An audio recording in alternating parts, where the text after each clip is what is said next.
Okay, Alexander, we are live. Mhm. How are you doing today?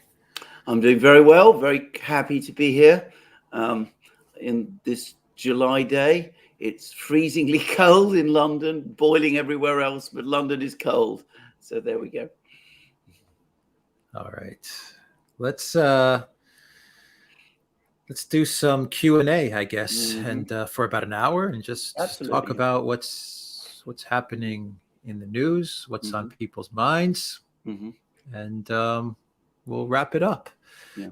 So, let me go through some of the questions, Alexander, real quick.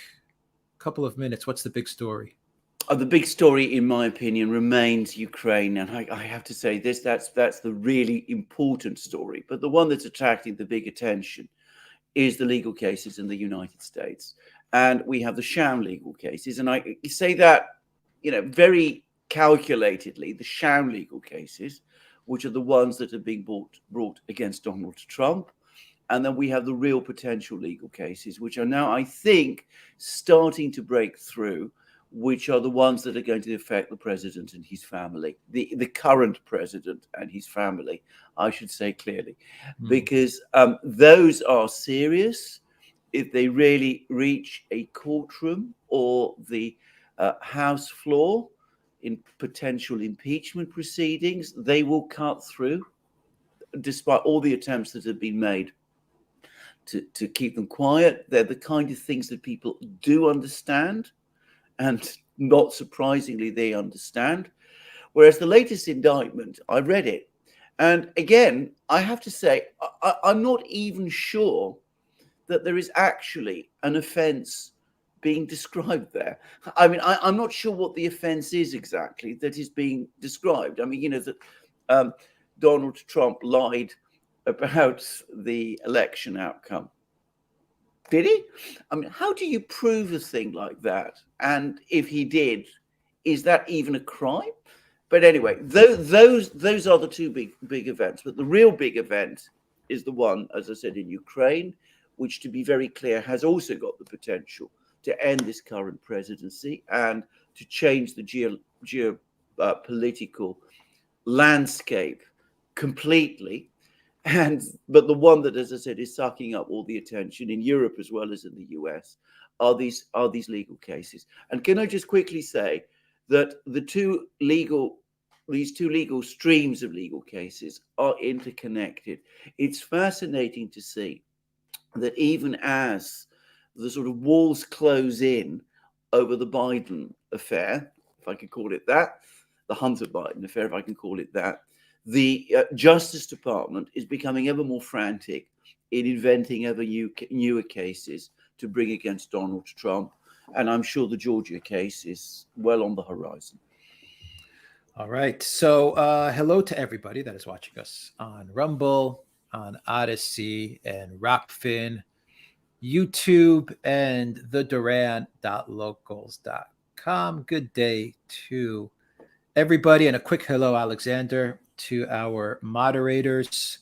Valies, Mm. I saw you in the chat. Valies, I hope you're doing well. And I think it's Valies and Alan Watson. Good to have you with us. And I think that's it for now Mm. with moderators. Valies, Alan, and myself. Mm. Alexander, let's take some questions Mm. and get this Q&A live stream started. Commando Crossfire asks, India to skip BRICS summit, may attend virtually. Well, so is Putin. I mean, he's not going to be there. But the reason the Indians are, I think, unsure about how to proceed at the moment is because they're very uneasy, it seems, about this new uh, BRICS currency. And there are problems between China and India, and they seem to be getting worse. And this is a real problem. So we'll see what happens. I mean, it's obviously a setback, and it's something that the South Africans won't be happy about. And well, we'll see how the South Africans sort that out. If Putin had been going to South Africa, if he had attended the BRICS summit, the Indians would have come. Modi would have been there, because the Indians rely on the Russians to help balance them against the Chinese.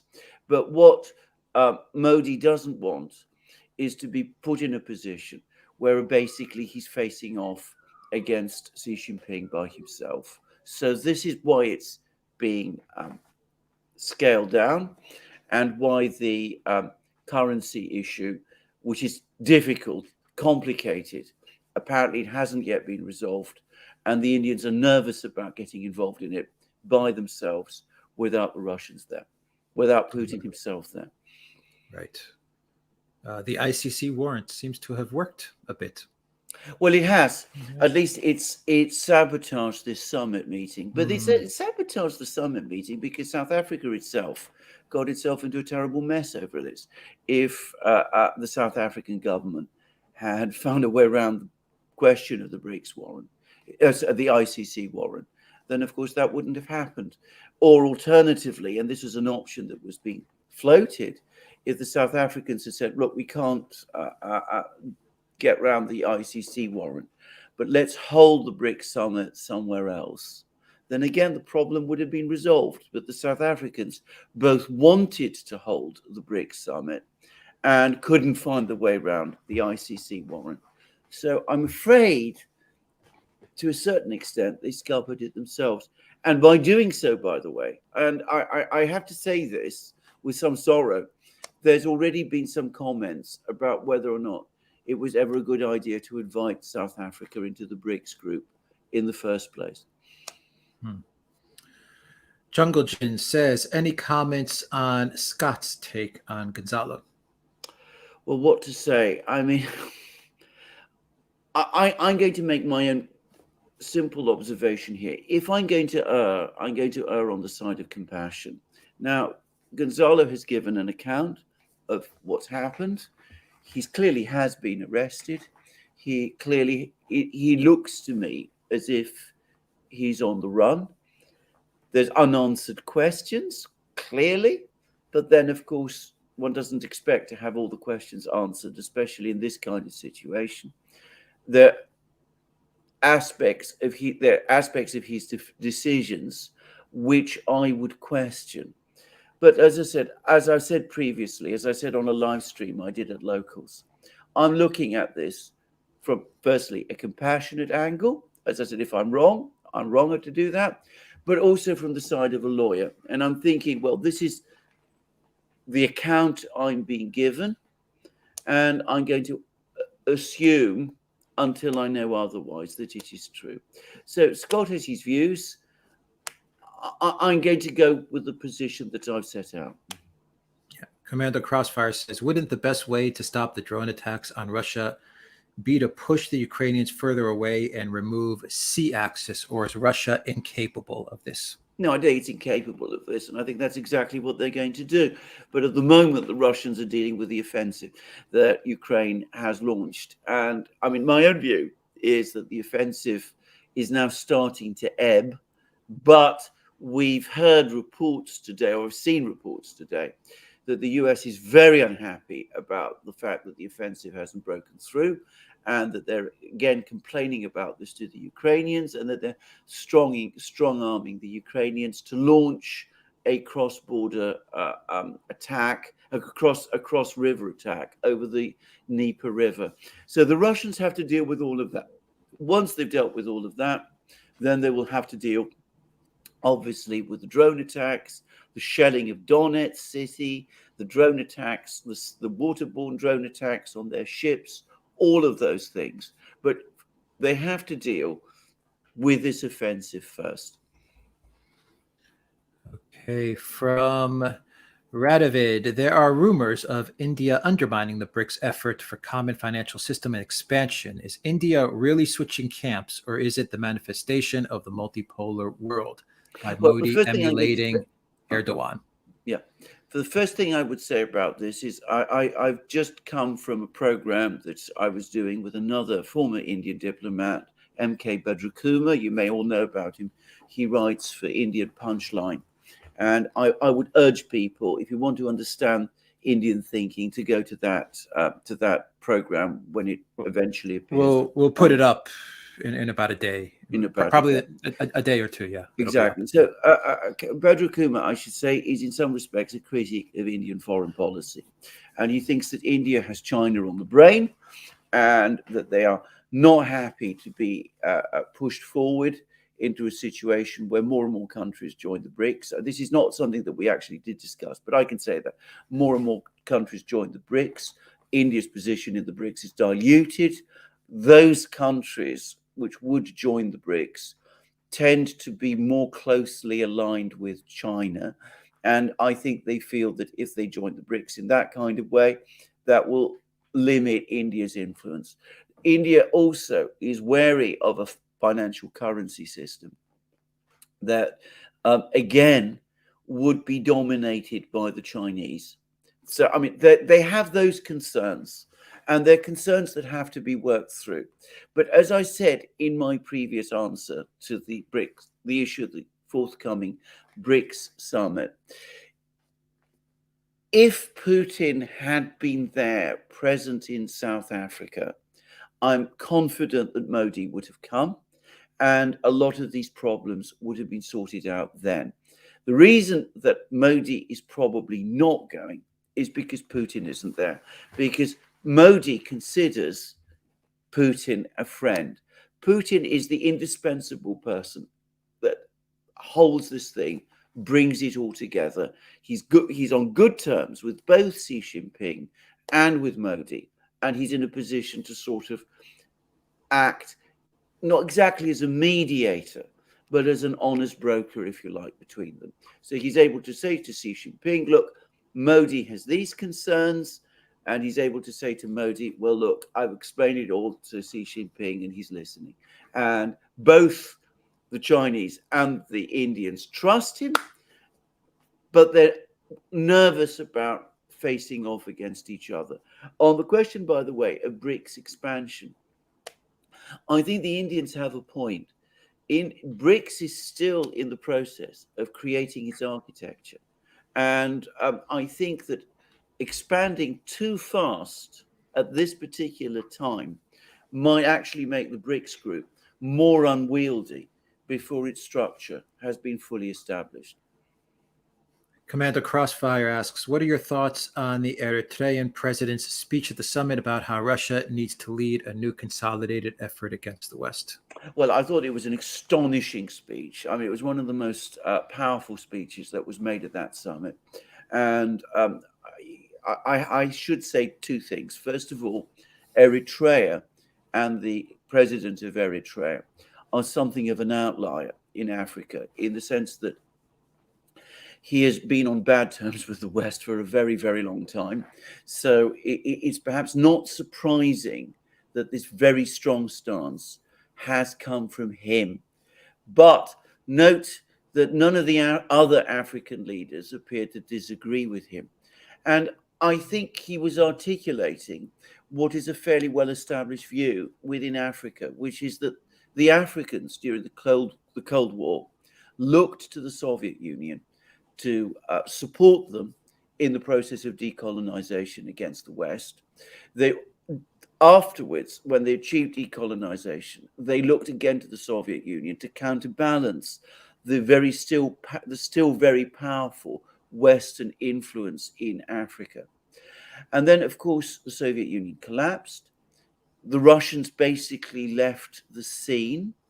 That opened Africa up to competition between the United States and China. And I think the Africans, looking back to those times in the 60s and 70s, when the Soviets were their reliable friend, they want to see Russia fulfill the same role. They want to see Russia back. They want to see Russia back because that gives them more room for maneuver.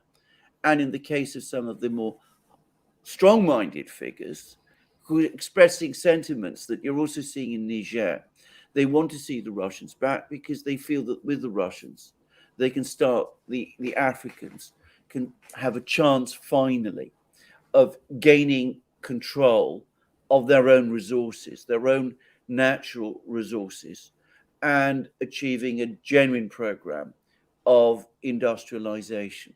Remember, both the West and China are resource poor. Russia is very resource rich. It doesn't need African resources. It doesn't need Africa's uranium, Africa's lithium, Africa's manganese, Africa's copper. So it's not seeking an extractive relationship in Africa. And for that reason, it is for the Africans, in some respects, a more reassuring and easier friend. Sanjeva says these offline negotiations between the USA and Russia are a bit premature. All conflicts have some talks in the background due to unpredictability of endgame. But what Moscow Times reported is very premature and possibly irrelevant in the end. It could very well be irrelevant in the end, but I'll tell you what I think has happened. And I've been thinking very hard and long about this.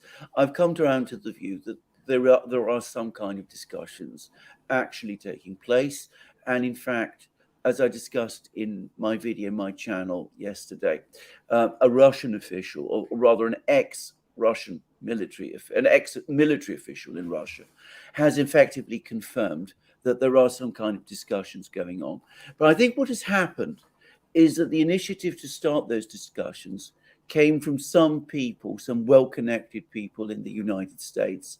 I don't think they have the full backing of the Biden administration. And I think they came to Moscow. They met Lavrov in New York. They come to Moscow fairly regularly. They talk to the Russians. They're exploring ideas. And what they are finding is that the Russians are not really responding. They're being very uncommunicative.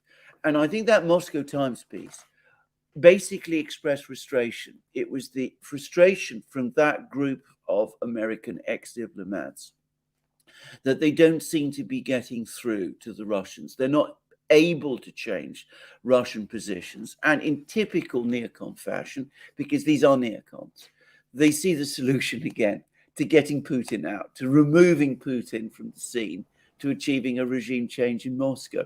As we discussed in our own program, Alex and I, this is always what the Americans return to. Regime change in Moscow to get us out of the mess we've got ourselves into in Ukraine. So I think the Russians are not taking these talks particularly seriously. I think there's active hostility within the current administration towards these talks. And I think the people who are conducting them are finding, Sanjeva, very much the things that you're saying, that they're coming along, they're talking to the Russians. It's too early in the process. They don't have backing in Washington, and they don't have much interest in Moscow. I'm laughing because you just reminded me of something, Alexander. It's like their only solution to all these problems is just remove Putin. It's like the hope, please, if Putin just doesn't show up today, then, everything's going to be okay. And, we're unprepared for this conflict. We've messed things up terribly, but if only Putin doesn't show up, if you could just remove Putin, then we're fine. It reminds me of like when you're in school or something and you haven't prepared for a test. And then, you're hoping, I hope the teacher doesn't show up. If the teacher doesn't show up, everything will be okay. That's exactly right. That's their solution. That's their solution. That's always what they come back to. And you're absolutely right. I mean, it shows in a way the extent to which Putin dominates the entire geopolitical and diplomatic landscape. I mean, the way in which everybody seems to be obsessed and focused constantly around him. Sorry, answer on the door. Ignore. Eileen Gibson, thank you for that super chat. F22 Daniel says, can you elaborate on the ruble weakening versus the USD? Yeah, and the euro, actually. Yeah, it's not complicated at all. What has happened, and it's entirely a reflection of Russian economic dynamics. Russia was running a huge trade surplus last year. It wasn't importing goods. And the result was, because transfers of funds in rubles, I mean, you can't, converting rubles into dollars and dollars into rubles has now become very, very, very difficult. So it's not a question of monetary flight. It's not a question of people taking money out of Russia.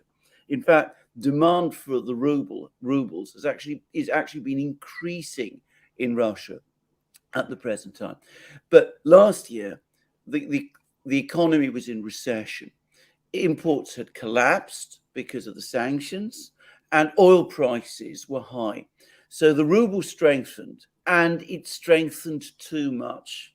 It became excessively strong. And there was worries, as I remember at that time, in Russia that there might be that there might even be deflation because demand in the economy was so low. Now this year we get in a completely different situation. The economy is surging, demand is surging, imports are pouring in. Imports not from the West, but from China principally. Imports are pouring in, and not just China, but also other countries. And at the same time, oil prices fell. Oil prices and energy prices fell. So the Russian trade surplus shrank, and the Russian current account shrank. So the weakening of the ruble reflects those trade flows. And I'm going to let you into it's not a secret because everybody knows it. The government wants it that way. That is what the government and the central bank have been wanting to achieve. They want a soft ruble at the moment because they want to encourage industrialization within Russia. They want to price out imports. And at the same time, by keeping the ruble soft in conditions of lower energy prices, they make more rubles on energy sales than they would if the ruble was strong. So it works for them. Now, some Western economists and commentators have become well aware that this is what the Russians do, and the Russians have been doing it for a long time, ever since the 2014 ruble crisis. They've been referring to the ruble exchange rate for a long time as a dirty float because they could see that it's manipulated by the Russian authorities to basically track oil prices, oil price movements, and to protect the budget, which, by the way, has been strengthening. I mean, at the start of this year, lots of talk that the budget was in severe deficit. Now that deficit is being whittled away, and it's quite likely that in the second half of this year, the Russian budget will be in surplus. All right. Tool F8TH says, it looks like there might be escalation on several theaters of war, Africa, Syria, even in Asia. Are we now in danger of seeing Russia having to fan out to help in these conflicts, weakening their military strength along the Russian border? Keep up the great work, ANA. You are awesome. Best wishes from Tool Faith, Norway. No, they're not. They're not going to be fanning across the world. If we're talking about Asia, then of course any war there is going to involve China. So this isn't really a Russian military concern, or at least not to any great extent. If we're talking about conflict in West Africa, following the coup in Niger, the Russians are going to be very, very careful not to become directly involved in it. The only one of these conflicts where the Russians really are involved and would be concerned is Syria. Now, the thing to say about the conflict in Syria is that, yes, there is a real possibility, a real risk that it could flare up because the neocons don't want to lose this one hold that they still have in Syria. But the advantage the Russians have and the weakness that the Americans have in this situation is that if there is a flare-up, the countries in the region, Syria, Iraq, to a great extent Saudi Arabia also, they will tend to side with the Russians. They see the Americans as the problem. And what you will see, I am sure, if there is a flare-up between the Russians and the Americans in Syria, or between the Americans and the Syrians, is that there will be major efforts made over the course of the next few weeks to try to damp the situation down and to get the Americans to pull back. And the Saudis will be involved, the Iraqis will be involved, all of those countries will be involved. And that's why I think ultimately this will be contained. Yeah. Asmi06 says the UK is changing ambassadors to Russia. Do you think it's going to change anything in the relationship, or it's just a technical change? It's just a technical change. I see no sign of British policy towards Russia changing. Now, it might just be that if we get a new ambassador, if the government were to decide that some kind of re-engagement with the Russians was necessary, which is, by the way, desperately necessary for Britain's sake, not for Russia's. But if they wanted that, then perhaps changing the ambassador this is just a routine rotation, but changing the ambassador might make that easier. But I don't see any sign that the political will in London exists to do that. And I think that one shouldn't place any weight on this at all. Claudia says, would you be happy for RF Kennedy to win the 2024 elections? If not, why? Well, I'd be delighted to have him win the elections. I mean, I think I don't know that it's going to happen, and I want to make that very clear. I mean, I'm doubtful that he's even going to get the Democrat nomination. I mean, he's making a big push. I think he's got a lot of support. It seems that he is, he's got the best favorability ratings, but the DNC is going to pull every stop to prevent him winning the Democratic Party nomination. So, he's got a mountain to climb. I mean, a Himalayan mountain to climb. But if he were to win, based on the positions he has taken, especially on foreign policy, I think it would be a radical shift. And I think he gives me the impression of somebody who's thought about these things, who understands them, and who might have the political skills to bring that great sea change in American policy about. So, if I could vote, I would gladly vote for him. I'm not saying, we don't know yet who the Republican nominee is going to be. Trump versus Kennedy would be a very interesting dynamic. But if he won, I would be very happy. I mean, I'm not against Robert Kennedy at all, not based on what he said on foreign policy issues. Raphael says, love you guys. Stay who you guys are. Don't change. Thank you. Thanks, Raphael. Thank you as always. Jamarina says, what are your views about the claims that Gonzalo Lira is not to be trusted? I've seen these claims. I understand where they come from. And, I'm going to say it now. I mean, he has made decisions in the past which I don't understand. And he's done things which I don't understand or agree with either. But what one has to do in these kind of situations, and I've been in these situations many times, if you worked in the Royal Courts of Justice in London, if you worked as a lawyer in any field, you understand that human personality can be strange and can act in all kinds of odd ways. What you've got to do is you've got to take a step back, treat each incident on its own, say to yourself, what appears to be happening here? And as I said before, let compassion to some extent be your guide. And also, don't look too far below the surface of things. Don't engage too much, especially in psychological analysis, which nearly always, in my experience, takes you wrong. So yes, there are unanswered questions, but put aside that, the most important thing is to end this case and to get Gonzalo out of Ukraine and to a place of safety. And when that happens, we can ask those questions. Exactly. And then we can find out exactly what's happened. I was going to say the same thing. No. The most important thing is to get him deported. Yeah, deported, exactly. Get him deported, and then everything else can get sorted out. Yeah, I agree.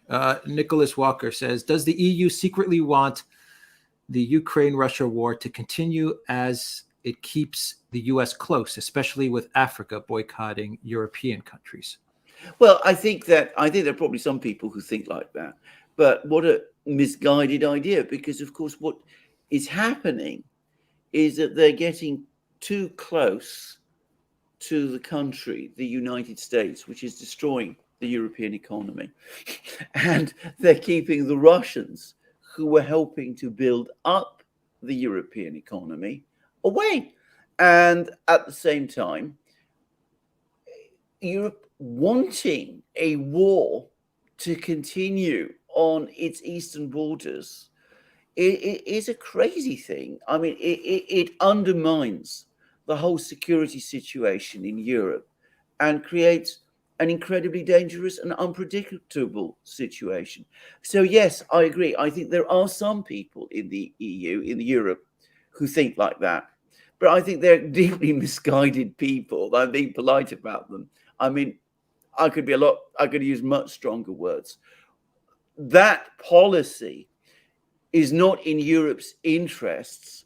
On the contrary, it is leading Europe towards disaster. Yeah. Lorraine, thank you for that super sticker. Sparky says, make Ukraine Russia again. Thank you, Sparky, for that. Very well happened. Medvedev would agree with you. Medvedev would agree with you, Sparky. Yes. Rosa N, thank you for that super sticker. Sparky says, build a better world with BRICs. Yeah. Well said. Raphael says, Westerners, we think Putin is too soft, too calculated, not fearless enough, but Russians understand clearly Putin. Guys, why is it that way?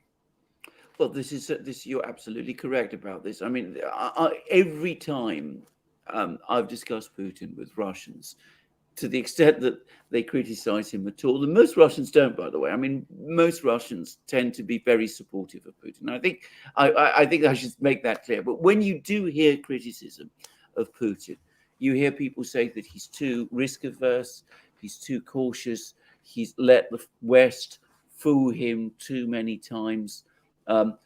We need an even harder line than the one that Putin is articulating. I'd say there's about 20% of Russians who think like that. Now, the number of Russians who take pro-Western views and who would criticize him from that angle, that's not 20%. That's probably in the low 1%. I mean, that's the difference. And I think Russians do understand Putin very well. I think most Russians, even those who criticize him because they see him as too soft, understand both the extent of his achievement since he became Russia's de facto leader in 1999, when Yeltsin appointed him acting prime minister, and basically Putin took over from that point. They understand the extent of his achievement, the extraordinary stabilization and recovery that he has achieved. And so he has that enormous goodwill that comes from that. And I think they also understand that even when he is too soft, as they see it, he is acting always out of a desire to further Russia's best interests. Now, we can't say that about leaders in the West anymore. I mean, people in the West, I think, when they look at their leaders, they don't think that their leaders are always thinking about what is best for them. In Putin's case, Russians do think that Putin, basically, he's thinking always what are the best interests for Russia and for the Russian people.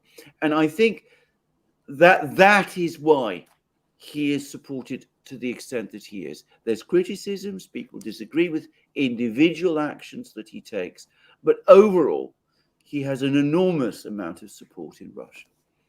Yeah, absolutely. The real Alvin says, Niger situation and Archduke Ferdinand moment. Possibly. Now, again, if the French and the Americans and indeed the Nigerians do foolish things and invade Niger, and that's what it would amount to, by the way, to try to reverse the coup, then I can very, very easily see how this thing could explode. And with Burkina Faso and Mali saying that they would construe that as a declaration of war, I mean, we could very easily see chaos and war spiral across West and Central Africa. And that would be an enormous event. That would be a colossal event. I mean, just think of the refugee flows towards Europe that would generate, for example. Think of the political pressures in Europe. Think of the radical transformation and the radicalization of the situation globally that it would cause. And to be honest, it's the sort of thing that if it's handled badly, could even eclipse Ukraine as the biggest event in world affairs at the present time. But we'll see how it works out. If the Western powers and Nigeria have the good sense to leave Niger alone to sort out its problems, then this will be contained. Niger will sort out its relations with its friends, Mali and Burkina Faso. Maybe a bloc will start to emerge, but ultimately, that's how international relations work. Countries come together, they form groupings, they work together over very many things. It's not really, we're going to be frank about this, such a threat to the West if something like that happens. So it really depends very much on what people in the West do. People in the West, governments in the West, for example, should be telling Nigeria at this time, do not intervene in this affair in Niger. Quite apart from anything else, it's quite clear that the coup in Niger enjoys an awful lot of popular support. So you don't really want to interfere in it in that kind of way. Sanjeva says India is very keen on BRICS. There are big differences between India and China, and this holds back progress. But local language news in India considers BRICS the future.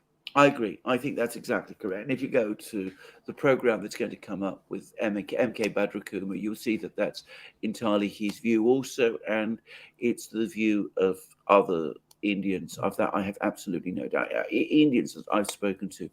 Badrakumar was talking, you need to listen to this, that for the Indians, the idea of non-alignment, the idea of not being drawn into the Western system, it is very fundamental to their own conception of themselves. Tom somebody says, considering the now Niger, West Africa, and France issue, the collective West losing their anti-Russia proxy war, the anti-Chinese Cold War, what is the West's breaking point to losing in the world? Well, I don't know. And I mean, we first of all, and I think want to reiterate this again, a situation where the United States no longer pursues these hegemonic policies that it has been pursuing, that would be, in my opinion, very good for the United States. I've said this many times, but it bears repeating that again. What will happen that will cause the Americans, the United States, to finally ditch those policies? I still think that what will have to happen is a major change within the United States itself. Now, it could be that a geopolitical debacle in Ukraine combined with another one in China or West Africa or wherever, together with growing exasperation about the economic position in the United States, will finally bring about that sea change in the United States. It's important to remember that the people who control policy in the United States and who've been driving these very confrontational, hegemonic policies around the world are actually quite a small group. They're not by any stretch the majority, and they do not represent the majority. So, if the majority finally says, enough, we've had enough, we don't want to get drawn into what goes on in Niger, we don't see why Niger should be a problem for us, we've got many more problems closer to home that we need to sort out, then that, I think, could bring about that fundamental change and the final collapse of the American system that we've been talking so much about. Loke says, when will the U.S. vassals turn against the empire? Well, in Europe, they seem to be even more enthusiastic about clambering onto the empire, even as it acts to their disadvantage, or at least to their country's disadvantage. So I have to say, left to if you leave it to the European political class, the short answer is never. And we've made our situation in Europe very, very difficult because we've landed ourselves with this political class. And because this political class is not anchored in any of our nation states, but is anchored in the institutions of the European Union, which cannot be held accountable through the system of national elections, it is very, very difficult to rid ourselves of all of this and to finally break with the Americans in the kind of way that you suggested.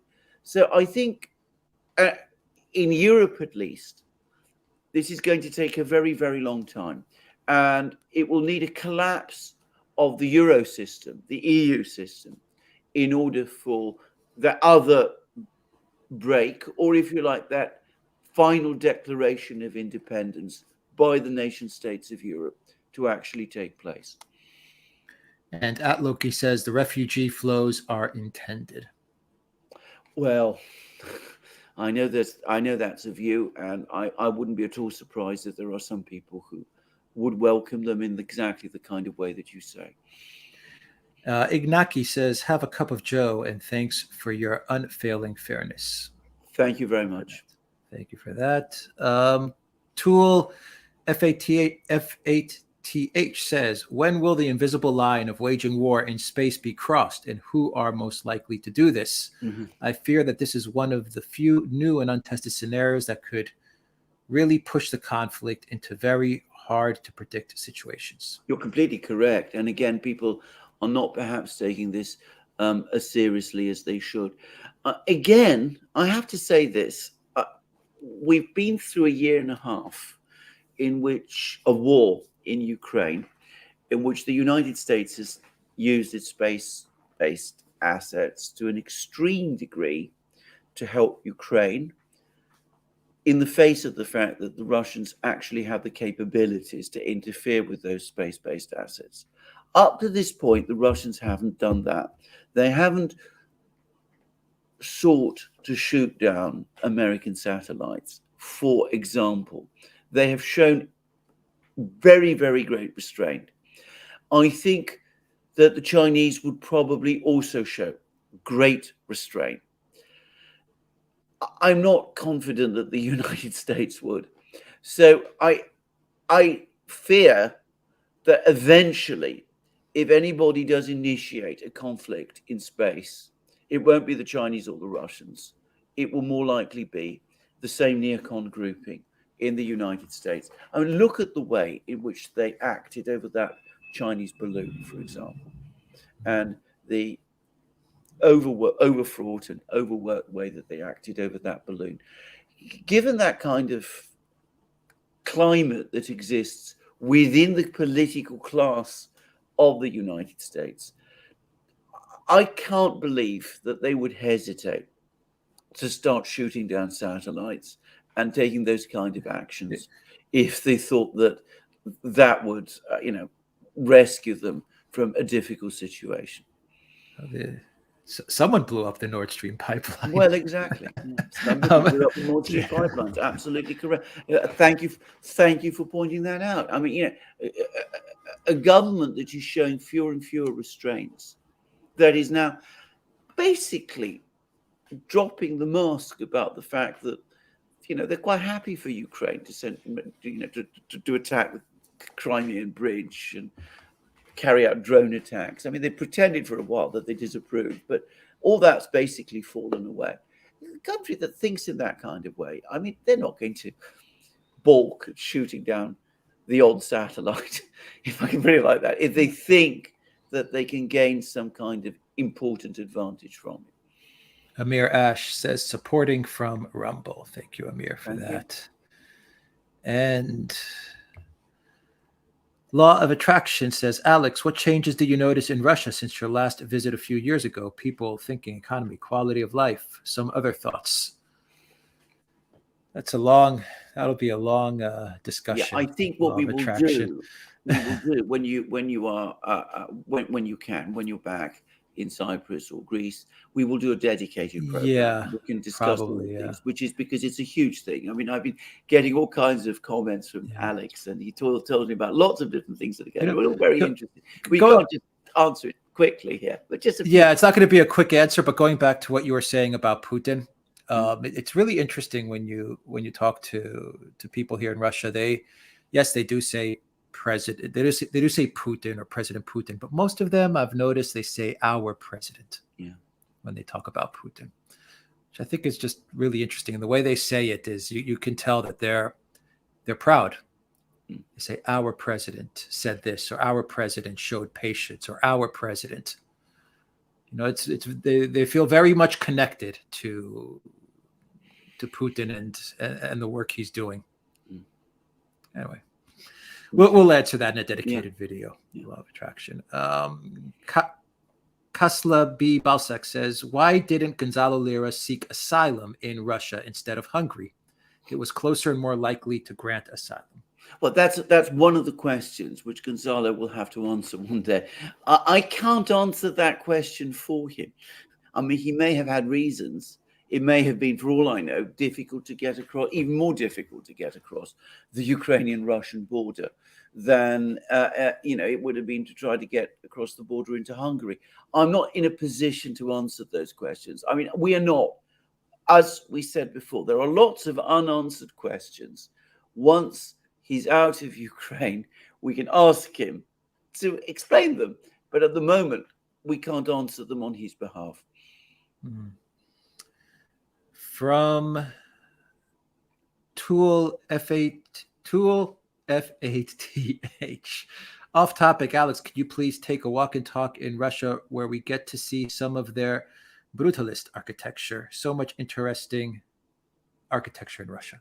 Very interesting architecture.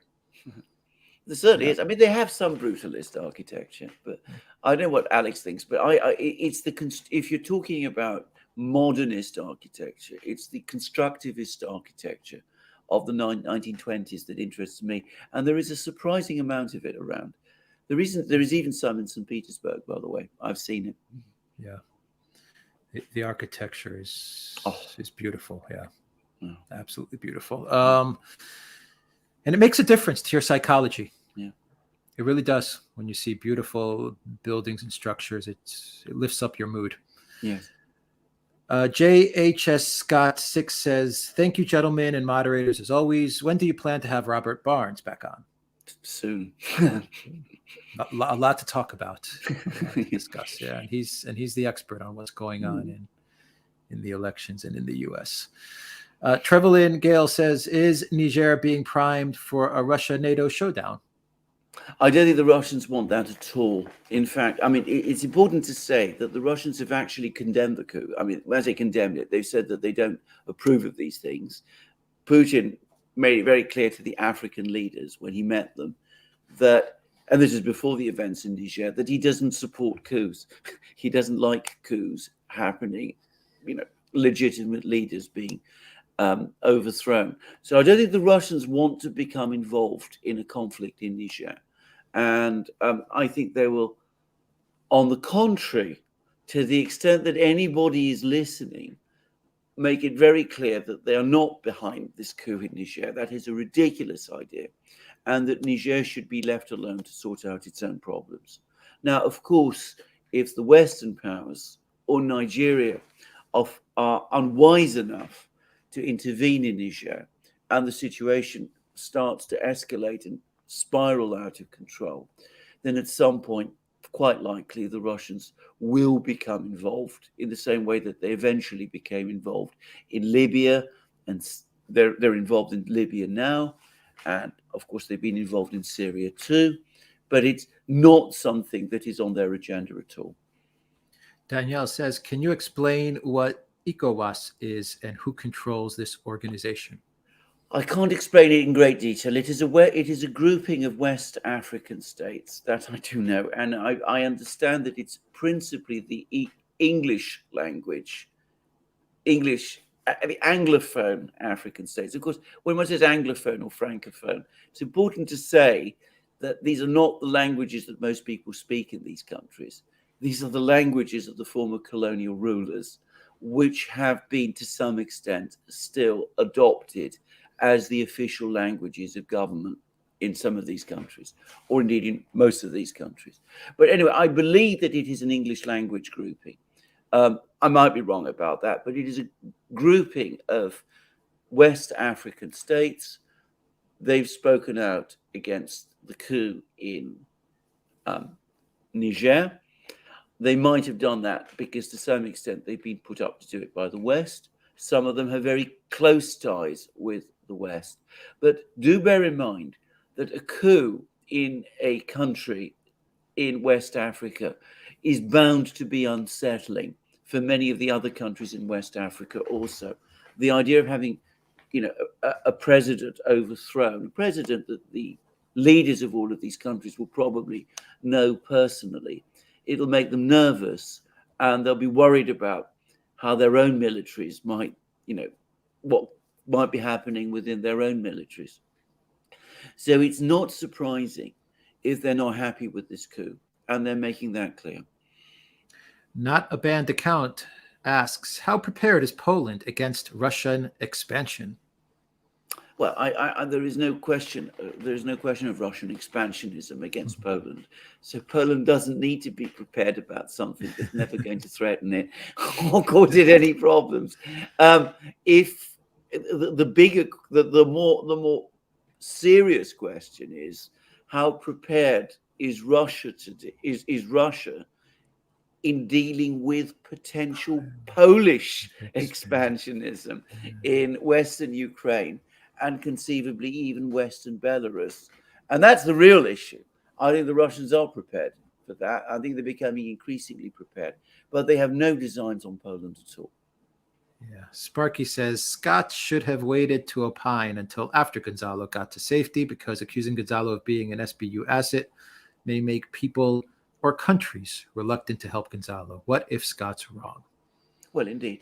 I'm not going to discuss this before. And I mean, there's been issues between Scott and Gonzalo, which I'm not going to comment on, just except to say that I'm sorry that they arose at all.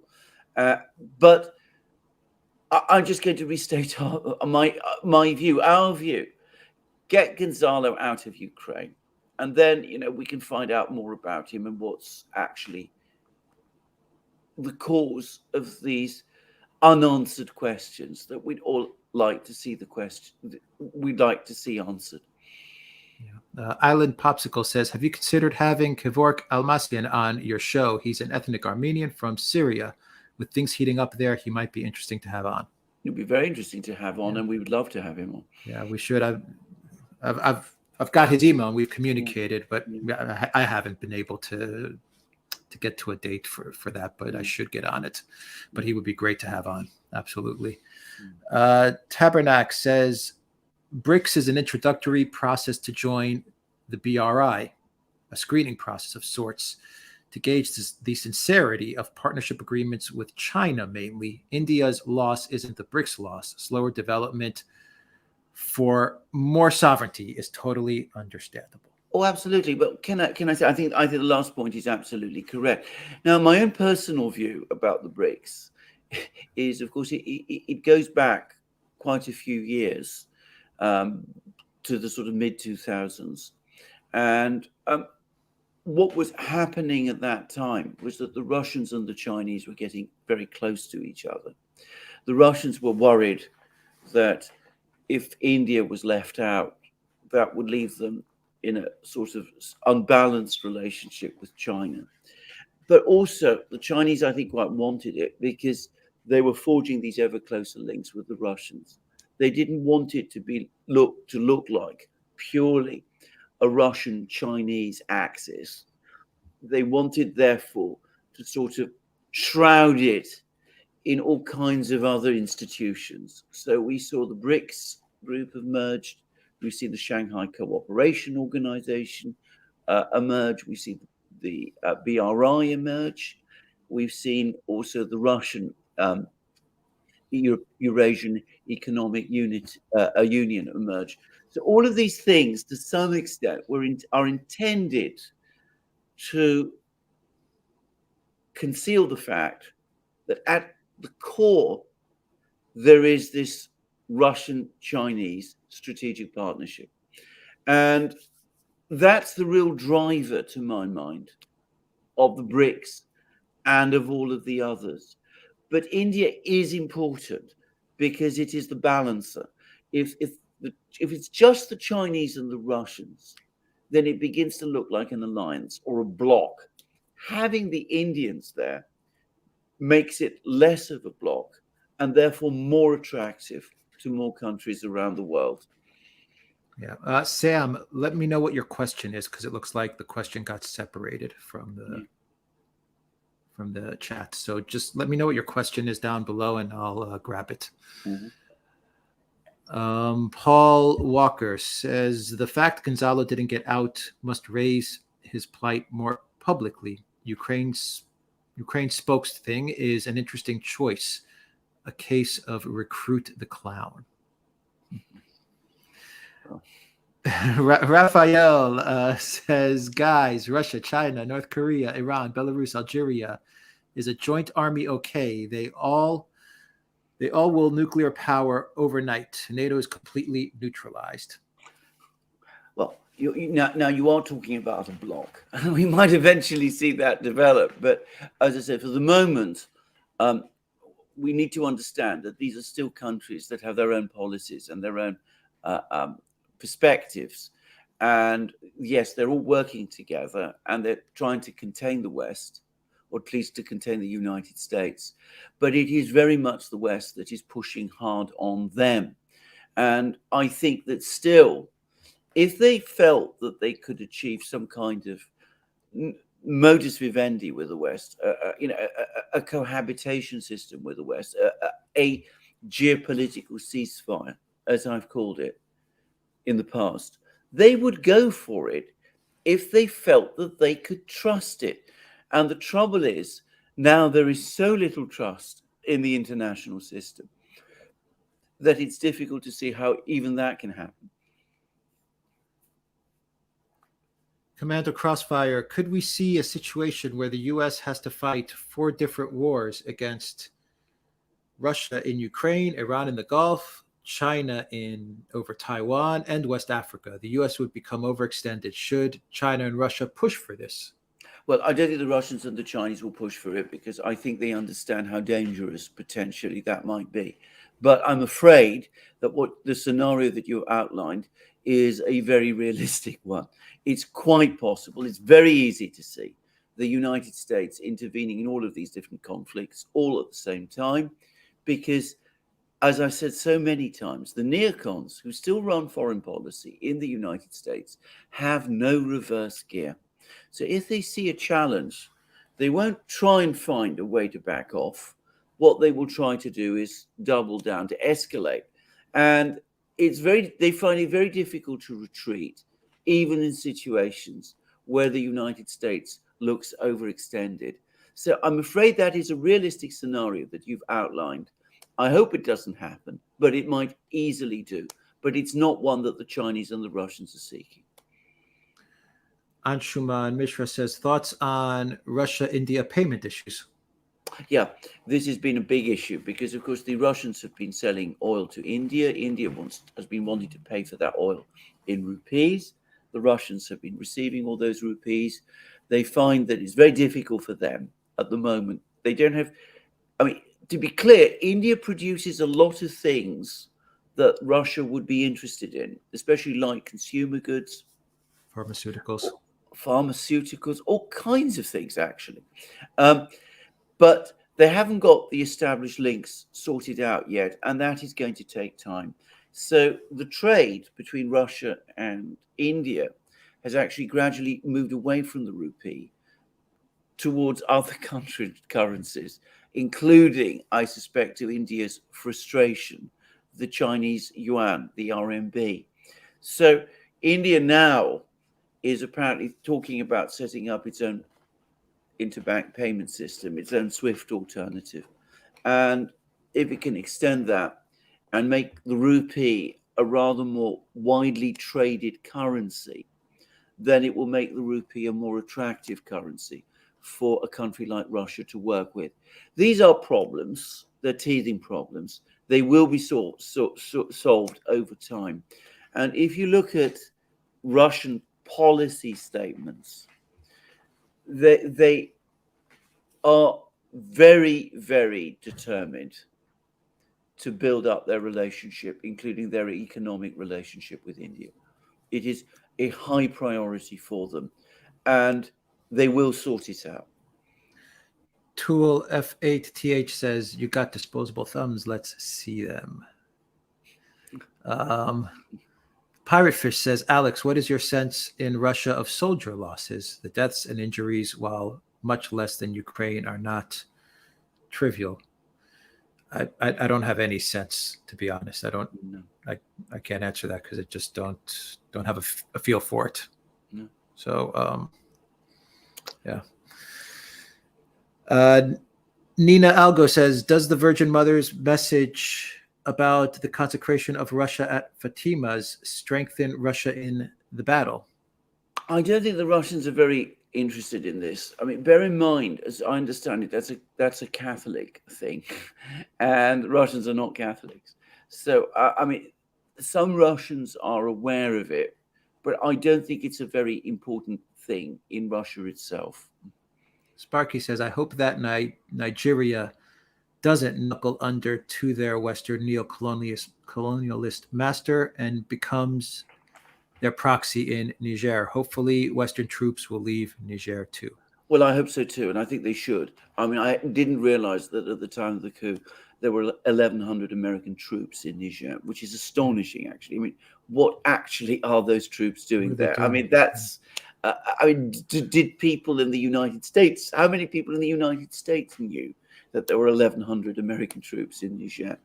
But, I agree. And can I just say about Nigeria, given that Nigeria has many, many problems in its own sort of Sahel region as well, the northern regions, I think it would be the most foolish thing that Nigeria could do is to go into Niger and potentially get itself bogged down there. I think that would be a massive mistake. And I hope the Nigerians show wisdom and don't let themselves be sucked into this. Commander Crossfire, "Why would the African Union and the ECOWAS back French colonial rule in Niger instead of Niger independence? Are these two organizations corrupt, or is it that they just can't be seen backing coups? Can they be saved?" Well, it is the second. I mean, it clearly is straightforwardly the second. I mean, African states don't want to support coups because coups are a regular feature of African politics. Most of Africa actually has succeeded in putting the coup era behind it. But in West Africa, they still remain quite common. And it makes other African states nervous. And rightly so, because coups are not the best way to build up your political system. I've lived through a coup, so I know a little bit about what I'm talking about. Obviously, every country is different. But if you're going to build up strong institutions, then the right way to do it is not through a coup. Now, I'm not judging what happened in Niger. There might have been all kinds of things going on there, which I really am not expert about. Clearly, the president had lost a lot of support. The coup definitely seems to be unpopular.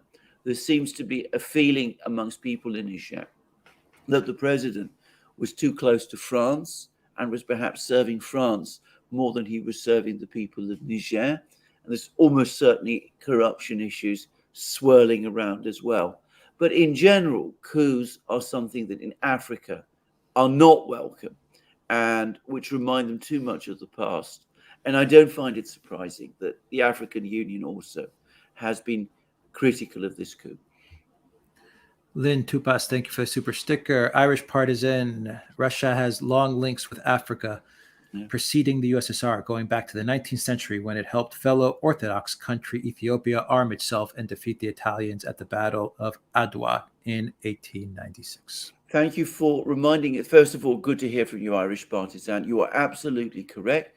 Very few people know about this, but Russia, Tsarist Russia, which of course never participated in the colonization of Africa, actually, on the contrary, sought good relations with the one remaining independent African country, which was Ethiopia. And it established a very close relationship with the emperor of that time, Menelik II. And Menelik looked to Russia for military support to keep the Italians and other potential colonial occupiers at bay.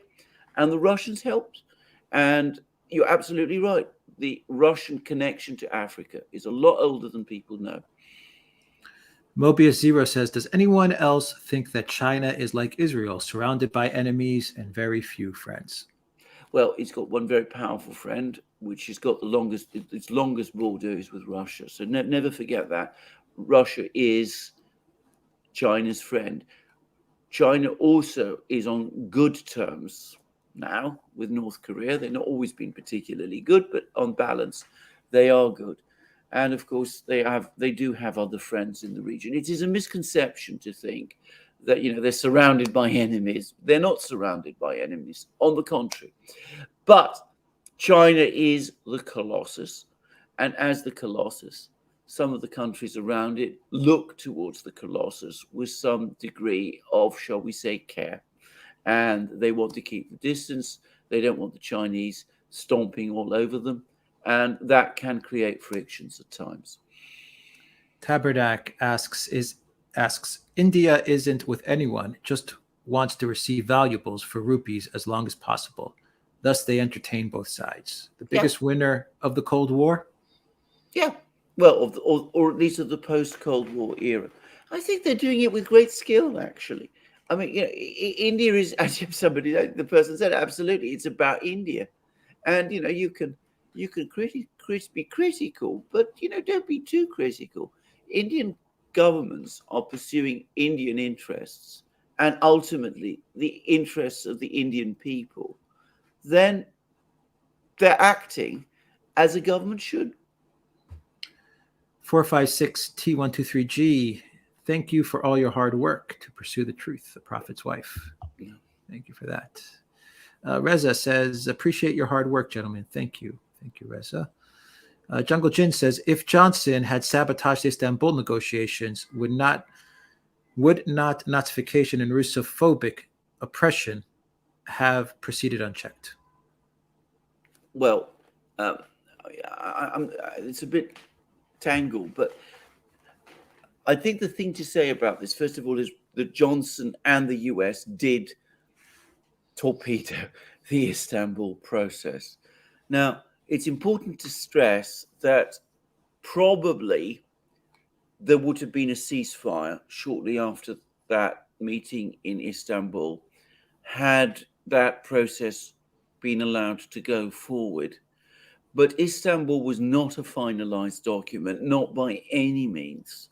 There would have been a very, very difficult and complex negotiation, which would have had to address the issues of denazification and ending of discrimination against Russians in Ukraine as well. But there would have been a process, and we might eventually have got that, as it was by the US and Johnson wrecking that whole process. What we've seen instead is an intensification of the campaign against all Russian things in Ukraine, and of course an intensification of the war in ways that have been disastrous for Ukraine. Sanjeva says, Alexander, do you see the Ukraine counteroffensive comparable to Gettysburg, more read about the Civil War, the more I see cultural historical similarities, i.e., brother against brother, to win an idea. I agree with this. Now, I have to be a bit careful here because the American Civil War is about the only civil war, the only war with which I could say I have any real, his background of historical knowledge, because it was a war that I understood, that I studied when I was at university, and have retained an interest in thereafter. So perhaps, it's inevitable that I look for parallels between the American Civil War and this conflict in Ukraine, as opposed to other wars where there might also be equally important parallels. But I do think that, having said that, I do think that there are parallels. I think that Ukraine and Russia are so close and so alike in so many things, and have been, of course, part of one country for so long, that there is a very, very strong quality about this conflict of civil war. Now, of course, that's not what you want people in the West want to say. But I mean, to me, observing it, it's obvious that this is almost an internal conflict. It's very much like the Civil War, North versus South, the conflict between the states. This is what this has. It has that same kind of feel.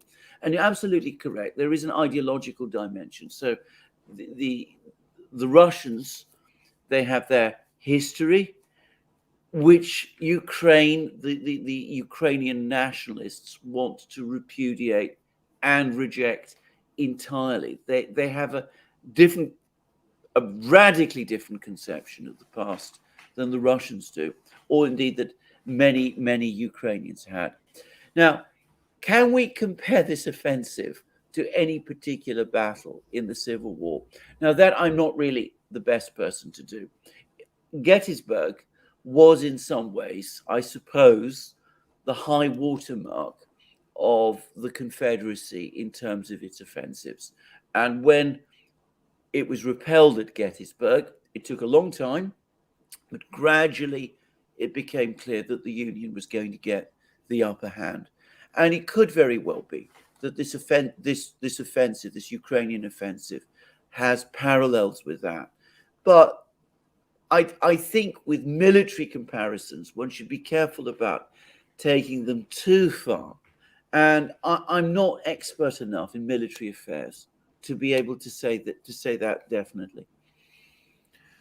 Electro Hobby says, any news about Gonzalo Lira? No, well, I mean, the last news we heard is the news that everybody has been talking about. I mean, there are reports which I fear may be true, that he's back in custody with Ukraine. I don't know if you've heard anything else, Alex. No. Island Popsicle, it's crazy that many officials and commentators are talking about a war between China and the U.S. as if it's already guaranteed to happen. Would a defeat in Ukraine and tension in other regions deter this? I hope so. I would love to think so.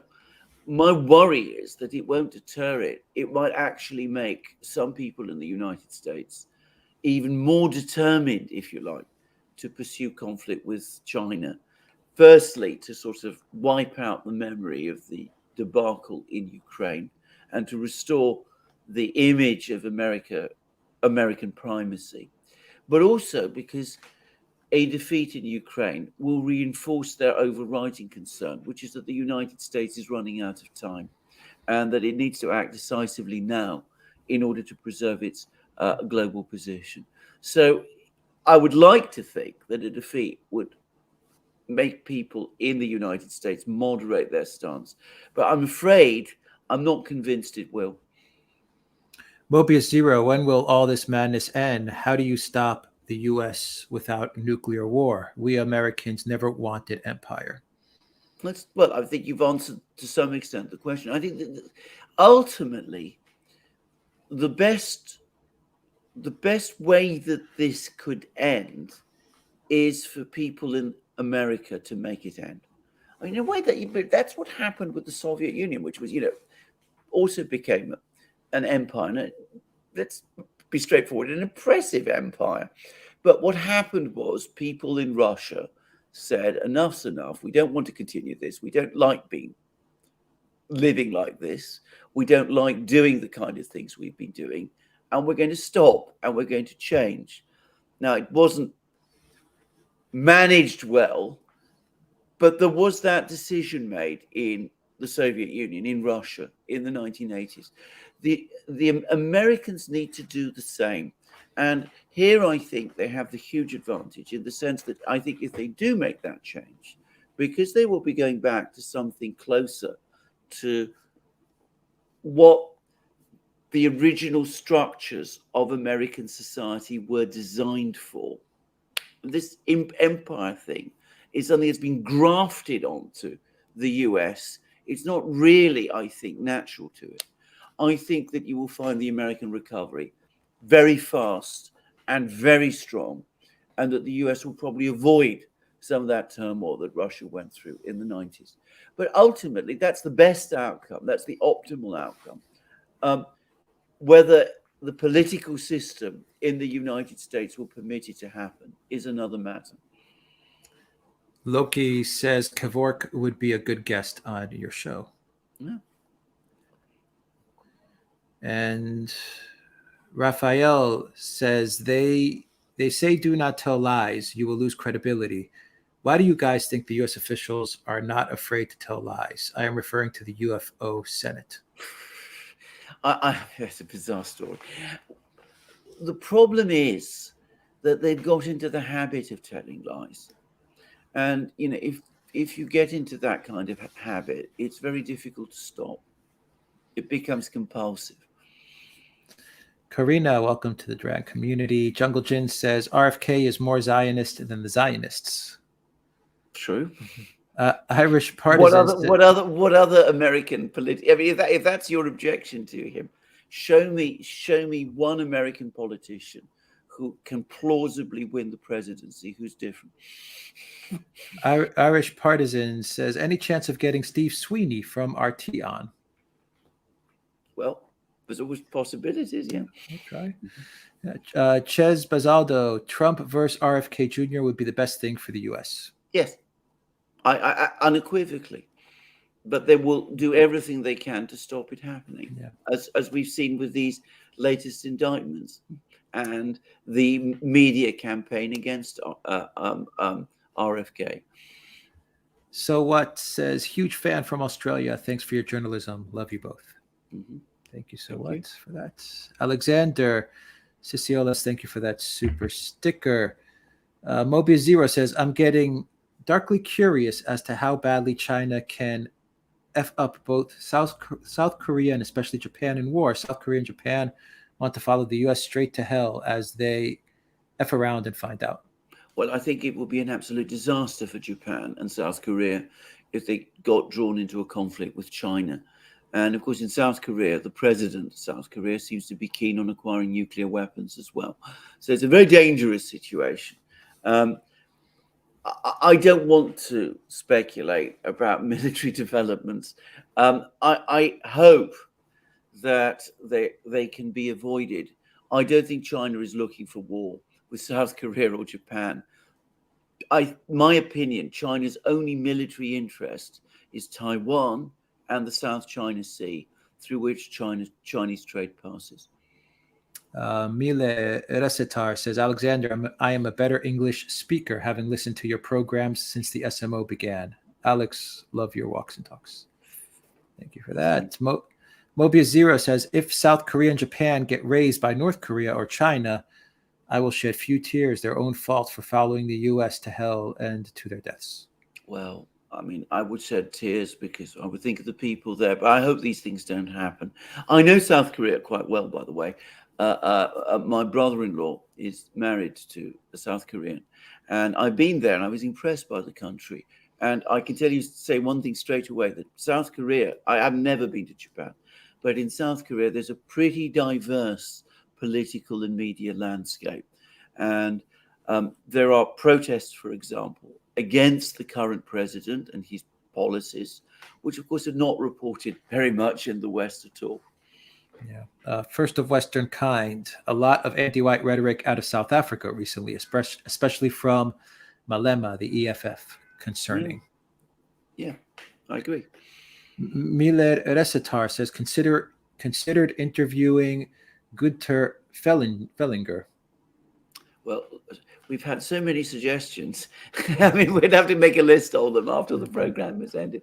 I'm not going to pretend I know who this person is, so apologies for that. But we will certainly consider all of them. But please always remember, for us, there are only so many hours in the day.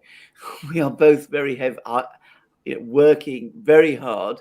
Obviously, we want guests. We welcome all your proposals, but we can't promise that we can get everybody that is suggested to us and in any particular time frame.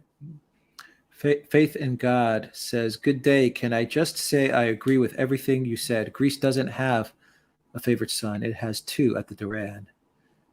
P.S. Interested in a bridge. Many bridges here in St. Petersburg.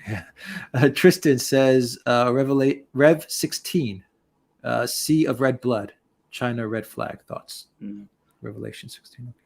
Okay. Yeah. Well, I'm not sure I understand precisely the point made, but anyway. Yeah, lover of Russian team, Africa should unite. If not, it'll be like Ukraine, brother against brother. Interesting, because Putin is saying the same thing. He came out as a very strong supporter of African Union and said that he wanted Africa to become the African Union, to be represented at the G20 and in the Security Council, the UN Security Council. Sparky says, if left to shake out, Niger will need customers for its uranium, so France and the West should just wait and let things cool off. Yeah. Exactly. You're completely right. That's exactly you're so right about that. Yeah. Osej Ekwam says, no one is talking about Algeria. Algeria has a strong army and is friendly with Russia. Algeria said it won't stay neutral if Niger is attacked. Yes, you're quite right. I mean, this thing has a possibility of getting out of control. I hope these warnings from countries like Algeria and Mali and Burkina Faso and the others will cool ideas. And an uncontrolled war in the Sahel and in West Africa would be a disaster. And the way to avoid it is by not intervening in Niger. Evans Omandi says, love you guys for standing with the truth. And Gonzalo Lira, and thanks for the great work both of you do. As an African in Canada, I can clearly see how this brainwashing in the West has been perpetuated. Yeah. Mariola says, what do you think about the Belarusian helicopter violating Polish borders? Well, I think it's been, as I understand it, Belarus has denied it. If it did happen, it is inevitable that things like this can happen. And I can't imagine that it was intentional. Yeah. Raphael says, Alex, put this down for me somewhere, please. By the time this war is over, Canada will lose all of her territory in the Arctics. Alaska will be Russia. Oh, wow. Well, certainly remember that one. Yeah, interesting predictions, Raphael. Sparky says, Putin is an anti-globalist hero. Yes. Nicholas Walker says, if Wagner tries to enter Poland, will NATO come running to aid or try to find a get-out clause? I don't think Wagner is going to invade Poland by itself. I mean, the only way in which Wagner could become involved in a conflict with Poland is if Poland attacks Belarus or tries to occupy Western Ukraine.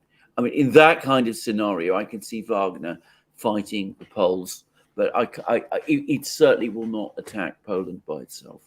Lukashenko has made it clear that he won't let them. Yeah.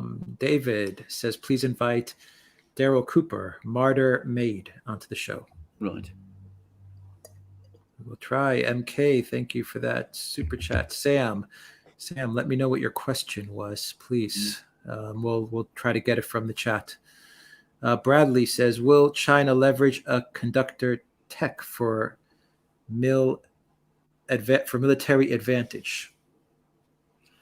if this is a technological development, then I'm sure if there is any conceivable way of using technology to develop militarily, they will do it.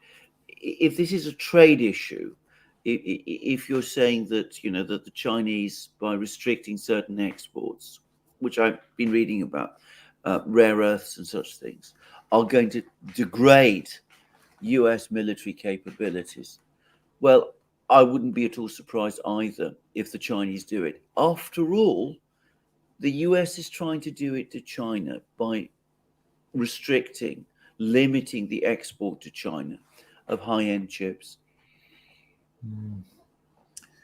K1 F8 says, Alexander, can you recommend a Callas recording of Il Trovatore, preferably with a humble man's budget? I would go with the EMI one, the EMI ones that were made in the 50s, the mono ones. Tito Gorbi, I think, is there. So I would that is the one that I would go for. That's when Callas is at her best. It was in the 50s. She started to lose some of her voice in the 60s. She was singing too much. But in the 50s recordings, they're mono, and they're not expensive, by the way. And they're all, EMI did a whole series of recordings of Italian operas with Callas. They're almost like a repertory group. I think Sarah Finn is the conductor. I'm not absolutely sure. But I definitely think that is the best one overall. And don't be put off by the fact that it's mono and not stereo. Peter Jackson, do you think Ukraine and Russia are both proxies for a U.S. war on China? Is it primarily an economic war? Also, do you know Emil Kosman? I don't think there's any doubt about the fact that it all started as a design for isolating China. Can I just say, and this is the thing people don't understand, we don't need to speculate about the reasons for the war, because the neocons write about these things. They publish these things and they circulate them amongst themselves. Of course, afterwards, when the war starts, they go back and they edit what they've written and they change the words and they try to conceal what they did. But all the way back, going to Brzezinski's time, the grand chessboard and all of that, this idea was weaken Russia, fragment it, isolate China, and then go after China. That was what it was all about. I didn't get the name of the person you were asking about. Emil Kosman. I believe YouTube channel. Yeah, Emil, see, I'm not mistaken if that's yes, who you're referring to. Yeah. Yes, I don't think I know him very well. No, we know. I follow his work. If that's the person that you're referencing, yeah. P. Walker says, looking to me that Kiev let Lira go simply so they could catch him, so they could charge him with an actual crime defying court orders. You wouldn't surprise me if that was true. Yeah. Death Dealer 1341 says, once Poland has elections, do you think their new president will give up the idea of going after Western Belarus and Western Ukraine? We'll have to see who wins the elections. That's a very, very big question. What I can say, and you've been listening to our programs with Anya Kay, and I've done one with Mike Cooper.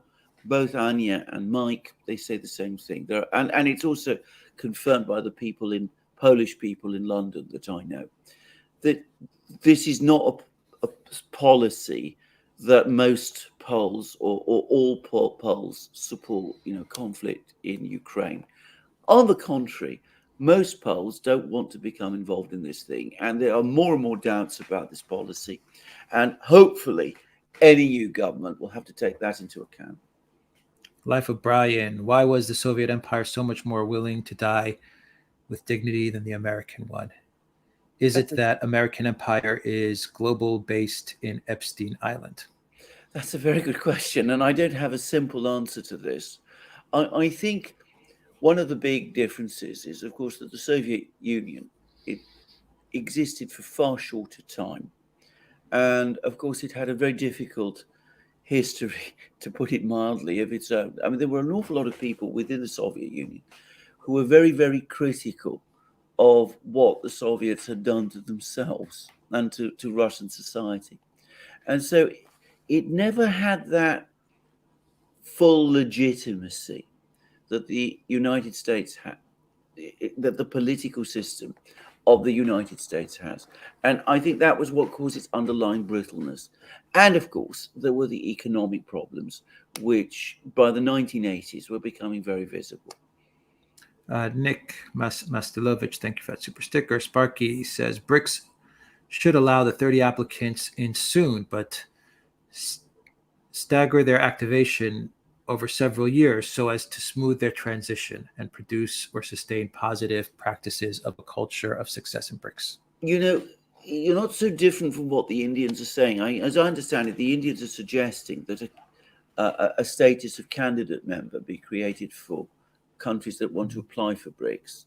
And that's not actually an entirely bad idea. So, you wait, you establish a process, and you gradually induct countries into BRICS. Of course, it can be frustrating for those countries, but just admitting countries quickly into BRICS might not be such a good idea, given, as I said, the BRICS itself, which, remember, originally started as a very informal club, it still is working on sorting out its own rules. Life of Brian, how do Vicky Newland et al. Dominate the U.S. government? It seems like more than just Raytheon et al., and it can't just be neocon brainworm. It's a very good question. I mean, again, these are the sort of questions which perhaps we can't fully answer. I mean, Vicky Newland, whatever else she is, she's an extremely skilled bureaucratic fighter. And for her to have survived for so long in American politics, it shows that she's clearly got a pool of support, not just within the State Department, but within the political system generally, which he's able to call upon, and which enables her to beat off opposition. So how they do it, what the whole story is, without, dissecting every intrigue, which one day someone will do, by the way, there will be histories written about this. At the present time, we can't really answer those questions. All we can say is that for the moment, the neocons have established a very unhealthy dominance of American policy, and they consolidated it in the immediate period after the end of the Cold War. Jalma says Russian military superpower card was in question, but how Russia is back to being number 2. Which country will be used next in the global proxy wars? Cuba against the US, Poland against Russia, Niger and West Africa against NATO. Well, who knows? I mean, given how volatile the international situation has become, you can see conflicts happening in all sorts of places. I think there are some conflicts which are less likely. I don't see a conflict, for example, in Cuba at the present time, just as one example.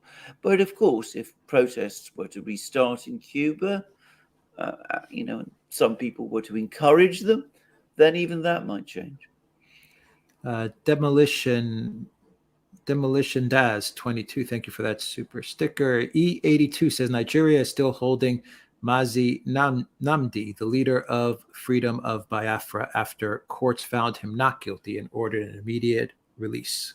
And of course, there is a huge campaign in the West to have this person released, even though he's being illegally detained. I'm being, of course, ironic. Yes. I mean, what more to say? Ricardo Alfonso, Alex, do you prefer St. Petersburg or Moscow? And how did you rent a hotel room if credit card payments are blocked? I'm still learning St. Petersburg. I know Moscow very well, so I'm still learning St. Petersburg, so I can't really answer that just yet. But both cities are great. And credit card payments for hotel rooms. What you do is you book the hotel room, and then when you get to Moscow or St. Petersburg, you either pay in cash or you pay with credit card, and that credit card has to be a Mir card. So you would have to open up a bank account, which is a simple process, by the way. Yeah. But that's how you do it. So they hold the hotel room for you until you actually arrive there to make a payment. And if you only have, and real quickly, if you only have like dollars or euros, for example, then they'll actually just point you to a money exchange. They'll point you in the direction to a money exchange where you can exchange the money into rubles to pay for the room. Yeah. That's how it's done. Elza says Ukraine's counteroffensive is a plan worked out with Britain and the US over the winter. The UK's armed forces minister said. Didn't the UK tie itself to the outcome with this statement? Yes. And you can already see how embarrassed they'll be getting. I mean, you're completely right. They did play a massive role in planning the counteroffensive and in providing the intelligence behind it and all of that. And now, of course, we have increasingly bizarre explanations from the British about why it hasn't turned out as planned. The latest one published today is that it's down to the vegetables, the plant life. The plant life is interfering with the offensive because, you see, there are actually forest plantations and they are providing cover for the Russian defenses. There's a whole Ministry of Defense briefing in London on this bizarre topic today. Yeah. Euro Gabor says this donation is for more deodorants for Alex since he cannot take care of his laundry while in Russia due to widespread wash machine confiscations by Medvedev to build more tanks. Yes, there are no washing machines here because they've removed the chips so they could power up the fighter jets, Alexander. Yes. The great shortage of shovels also. There's no they've all been shovels. sent to the front. yeah, there are no shovels. So yeah, people are digging things up with their hands or with spoons and forks. Yeah. Sparky says China's own improving terms with India. Yeah, China's on improving terms with India. Sorry, Sparky. Yeah. Yes, well said there. Where am I? Controlled demolition. Gonzalo Lira witnessed both of Kissinger's 9/11 attacks having originated in Chile and later moved on to New York City. Okay. Jay Polk, thank you for that super sticker. Dushiant says, are African countries really under French imperialism? Well, France, let's put it like this. France has maintained a very powerful influence amongst its former colonies in West Africa. And this is deeply resented in many of those countries where there's a very widespread feeling that France has been exploiting the wealth of these countries, the natural wealth of these countries to its own advantage. Jungle Jin says, how to reconcile Modi's skill and statesmanship with his murderous background, Gujarat massacre, Hindu fundamentalism, and domestic Islamophobia? Well, first of all, I'm not an expert in his background. And one thing I've learned over time is to be very skeptical about claims that are sometimes made about people, particularly if they're made in the media in the West.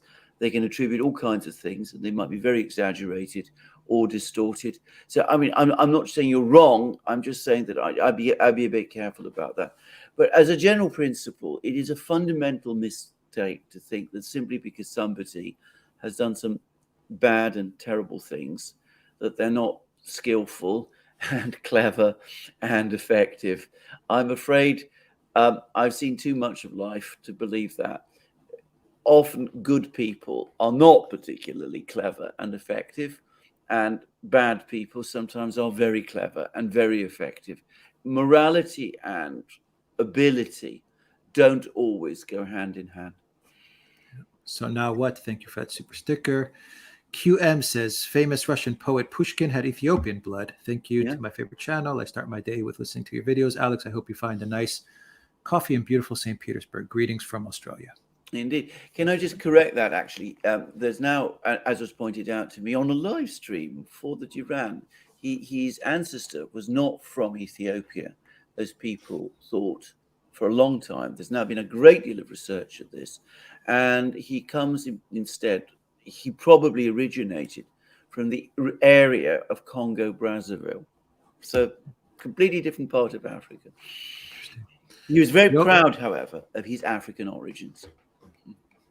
Johan says, my mother-in-law's from Russia has been denied Schengen visa by Sweden for over a year, being pointed out as a security threat. Pure nonsense. Do you think she is banned in the entire Schengen area? I don't know. I mean, I hope not. But Yeah. I mean, what a terrible thing. A grandmother. Maybe go to, if she's in Moscow or St. Petersburg, maybe go to the Italian or Greek consulates and try for a Schengen there. Yes. Or the French. I hear the French is a good one too. Right. I don't know. Tabernacle says crusades used to end faster because the zealots led from the front. Now the zealots sit in bunkers, so there is no end in sight. Jihad from Joe's basement. Yes. Internet veteran says, I think there is a chance that eastern Ukraine ends up as Novorossiya after the war ends. Do you see this as a possibility? Yes. Yes. Trauma Queen says there is no white genocide in South Africa. White South Africans have an issue transferring economic power to the majority 80% black population. Well, I'm not an expert on South African internal politics. What I understand is that the situation is unstable there, as is the economic situation. Elza says, a joke. News about Trudeau's divorce shocked Canada because they didn't know that he was married to a woman. Sorry for triggering. Alexander. Trauma Queen says, stop spreading false info about a white genocide in South Africa. Black South Africans have no land ownership or economic power. How is that fair? Okay, I understand that. I take the point. David Hart said, I once read a book about Ukraine. Invite me on the show. Raphael says, Sergei Shoigu, I spent some times learning about him. The West only knows he looks like Elmer Fudd, but there's nothing comical about him. A badass. He's nothing comical at all about him. He's a very effective minister, in my opinion. Commando Crossfire says, build the Syria army up, provide modern weapons and elite triggering would provide stronger counterweight to Turkey and Israel, improve Russia's position, negotiations. No? Well, that's exactly what's going to happen, I think. I mean, I think that's exactly what, in fact, I think it's already happening. I mean, I think the Syrian army of today is a very, very different force from what it was 10 years ago. From Tool Faith, colonial power is dead the day all historically important artifacts are returned to the rightful owner. Well, that might happen one day. Yeah. Pirate Fish says, Alexander, in most any other country, the state of U.S. politics would look ripe for a color revolution. Someone quipped the other reason one hasn't happened is that they don't have a U.S. embassy. Are there serious foreign activities in the U.S.? Of course there are. I mean, there's lots of countries lobby and agitate and have their representatives in the United States. Given how powerful the United States is, it could hardly be otherwise. But I don't think that any country by itself can shape the outcome of a US election or would be reckless enough to try and organize a color revolution in the United States. I don't think that is a remotely viable prospect in a country as complex and as diverse and as large as the United States is. Commando Crossfire says, so sad to say renew fighting in northern Ethiopia. Renewed fighting in northern Ethiopia. Sparky says, founder of the Trends Journal and financial guru, Gerald Solantes surrounds himself with beautiful things to keep a good attitude. In the same way, encountering beautiful architecture helps. Okay. Yeah. Very true. It's true. Zionic 8 says, thank you both. God bless you and yours. Yeah. Thank you for that. Mike Click-a-Lot says, keep up the good work. It must be a lot. I would love to see the Duran behind the scenes. Interesting. David Hart says, I know Newland is horrible at American foreign policy, but imagine if Joe Biden were actually running the show. Oh, what's the pretty red button here for? I think I'll just push it. Boom. End of the world. Not a bad point. Renamo says, give us a short memory of the economic situation in Russia. Hyperinflation? Hyperinflation, economic collapse, industrial collapse, food shortages, which I remember, and societal breakdown, which I also remember. I went to Russia in 1998, and I mean, it was an extraordinary place. It was parts of Moscow at that time were like something out of Hieronymus Bosch. David Dinstag says, people here in West Virginia feel helpless. It is not apathy, but a resignation to the sense that there is no hope. I tell my friends that if you wait until you need to reach for your guns, it will be too late. Blank faces. Right. E82 says, Mazi Namdi Kanu is a British passport holder, and Britain have not uttered a word for over 2 years of his kidnapping from Kenya to Nigeria. Oh, this is terrible. Sparky says, accepting BRICs applicants and giving them a date of activation is better than stringing them along as candidates and making them wonder if they're waiting in vain. Countries could bank on it. I think there's a good point there, and I think if a country if you do set up a candidate state system, then you have to set out a clear timetable and a clear structure about how countries are to be admitted. Or alternatively, you could simply say, at the moment, we are not ready to expand BRICs, which I think is also a coherent position. Yeah. Tool Faith says, it's pronounced Tool Faith, and my apologies to Alex, who always stumbles on Tool Faith. Is there any good news? It would be really great if we could try to have at least one positive story every week. I know it is a bit hard to find, but surely there must be something, anything positive. A pure diet of factual but depressing news is just that, depressing, and we should make an effort.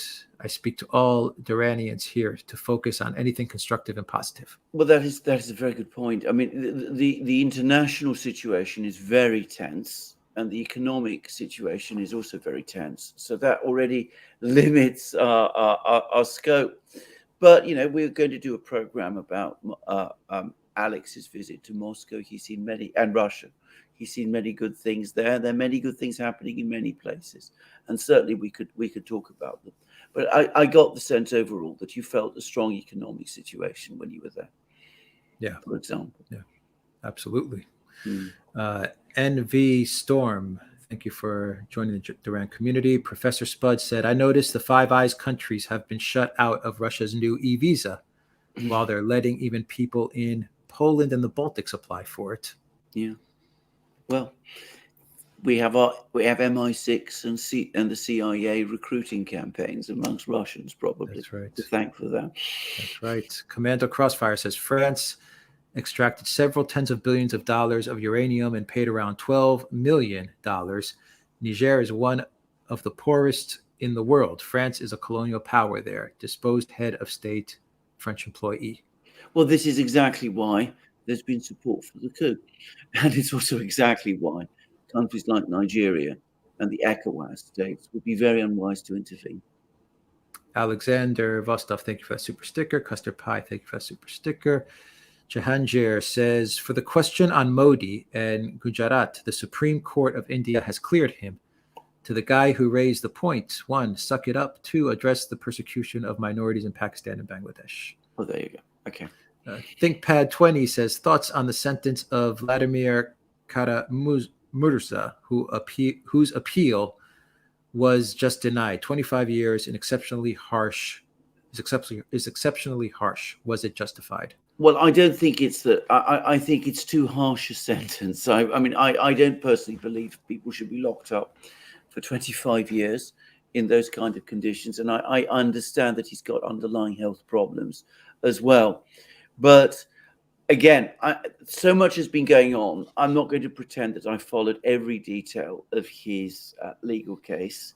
And I don't want to comment too much about that. But once more, and I have to say this about some of these Russian opposition activists, and he does seem to me to be one of them. He has been going out of his way, or so it seems to me, to look for trouble. And others have been able to conduct opposition in Russia without going to the lengths that he has done. And, well, I don't like to say that he brought it on himself, but I can understand why it happened. Yeah. Though I should stress again, I think the sentence is much too harsh. Tool Faith says Western humanitarian help to Yemen is to be halted from autumn due to economic problems, and they are pointing fingers at Russia for pulling out of the grain deal. Double standards are the new standards. Well, it's just ridiculous standards because, I mean, what does Russia have to do with the fact that there are economic problems that cause relief to Yemen to be cut? Surely, if there are economic problems, that's when you step up relief to a place like Yemen, which has been racked by war and which is going to need that relief even more in conditions of a wider crisis. Yeah. At Loki says, thank you both. And Jungle Jin says, we must abandon the antiquated idea that only Europe can show us the way. Stalin, 1917. This wisdom underscores your point about good versus ability. Yeah. Uncommon News asks, what's your take on the Niger coup? Well, I want to say I'm not somebody who likes coups at all, but it's clear that the situation in Niger was extremely unstable, and perhaps it's unsurprising that something had to break. Tool Faith says, sorry for flooding you with questions today, but are the conflicts today different in a way that you will meet much more obstacles if you try to do something positive, like for example, arrange for activities with Ukrainians and Russians, like a football for peace tournament or an art exhibition with both Ukrainian and Russian artists? Even here in Norway, I've never seen this much outrage when you try to do something like that. Well, I think they're different in terms of the intensity and the passion from anything that I have known in my lifetime. And what makes them different is that they're coming against a sense in the West that we're basically now in decline.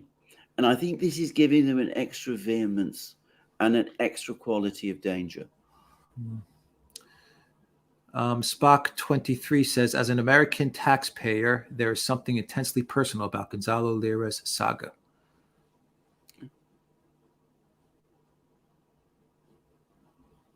Renemo says, I was not asking for a memory, but a summary of the current economic situation in Russia. A summary. A summary. We'll do a dedicated video. Do a dedicated program to this because absolutely. Obviously we always do. Is a large topic, and especially given that how many things are said about it all the time. I don't know whether you know, Alex, but you're supposed to be visiting a country that's is experiencing currently hyperinflation. Yes, I see. Yes, the true inflation rate is 60%, apparently. Alexander Vostrov, thank you for that super sticker. David, thank you for that tip. 120 mil winner says, this may not be your area, but can you devote a program on Ethiopia? Ethiopia is intentionally broken apart. Yes. Axel O says, were the falls of previous empires this dramatic?